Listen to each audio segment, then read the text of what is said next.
कौन हूं मैं? तुम न ये शरीर हो, न इंद्रियां, न मन, न बुद्धि। तुम शुद्ध चेतना हो, वो चेतना जो सर्व साक्षी है। जीवन का उद्देश्य क्या है? जीवन का उद्देश्य उसी चेतना को जानना है जो जन्म और मरण के बंधन से मुक्त है। उसे जानना ही मोक्ष है। जन्म का कारण क्या है? अतृप्त वासनाएं, कामनाएं और कर्म फल, यही जन्म का कारण है। जन्म और मरण के बंधन से मुक्त कौन है? जिसने स्वयं को, उस आत्मा को जान लिया, वो जन्म और मरण के बंधन से मुक्त है। संसार में दुख क्यों है? लालच, स्वार्थ, भय संसार के दुख के कारण है। तो फिर ईश्वर ने दुख की रचना क्यों की? ईश्वर ने संसार की रचना की और मनुष्य ने अपने विचार और कर्मों से दुख और सुख की रचना की। क्या उत्तर दिया? क्या ईश्वर है? कौन है वह? क्या रूप है उसका? क्या वह स्त्री है या पुरुष? कारण के बिना कार्य नहीं। यह संसार उस कारण के अस्तित्व का प्रमाण है।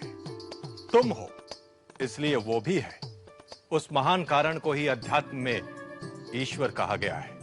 वो न स्त्री है न पुरुष। उसका स्वरूप क्या है? वो सच्चित आनंद है। वह अनाकार ही सभी रूपों में स्वयं को व्यक्त करता है। वह अनाकार स्वयं करता क्या है? वह ईश्वर संसार की रचना, पालन और संहार करता है। यदि ईश्वर ने संसार की रचना की, तो फिर ईश्वर की रचना किसने की?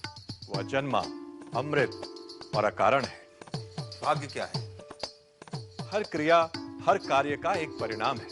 परिणाम अच्छा भी हो सकता है, परिणाम बुरा भी हो सकता है। यह परिणाम ही भाग्य है।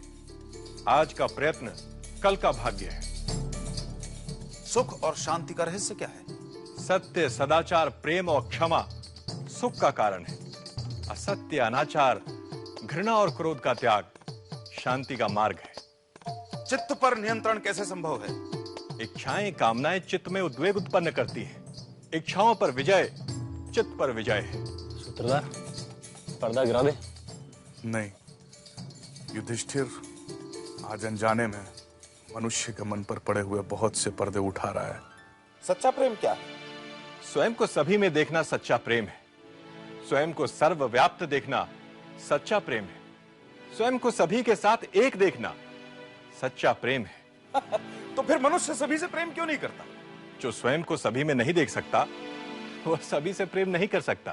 तो आसक्ति क्या है? प्रेम में मांग, अपेक्षा, अधिकार, आसक्ति है। बुद्धिमान कौन है? जिसके पास विवेक है। नशा क्या है? आसक्ति। चोर कौन है? इंद्रियों के आकर्षण जो इंद्रियों को हर लेते हैं, चोर है। जागते हुए भी सोया कौन है? जो आत्मा को नहीं जानता, वो जागते हुए भी सोया है। कमल के पत्ते पर पड़े जल की तरह अस्थाई क्या है? यौवन, धन और जीवन। नर्क क्या है? इंद्रियों की दास्ता नर्क है। मुक्ति क्या है? अनासक्ति ही मुक्ति है। दुर्भाग्य का कारण क्या है? मद और अहंकार। सौभाग्य का कारण क्या है? सत्संग और सबके प्रति मैत्री भाव। सारे दुखों का नाश कौन कर सकता है? जो सब छोड़ने को तैयार हो। मृत्यु पर्यंत यातना कौन देता है? गुप्त रूप से किया गया अपराध।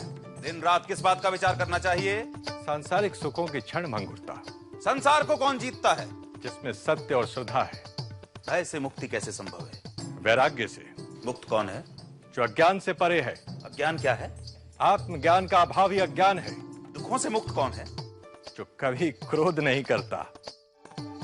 वह क्या है जो अस्तित्व में है भी और नहीं भी? माया। माया क्या है? नाम और रूपधारी नाशवान जगत। परम सत्य क्या है? ब्रह्म।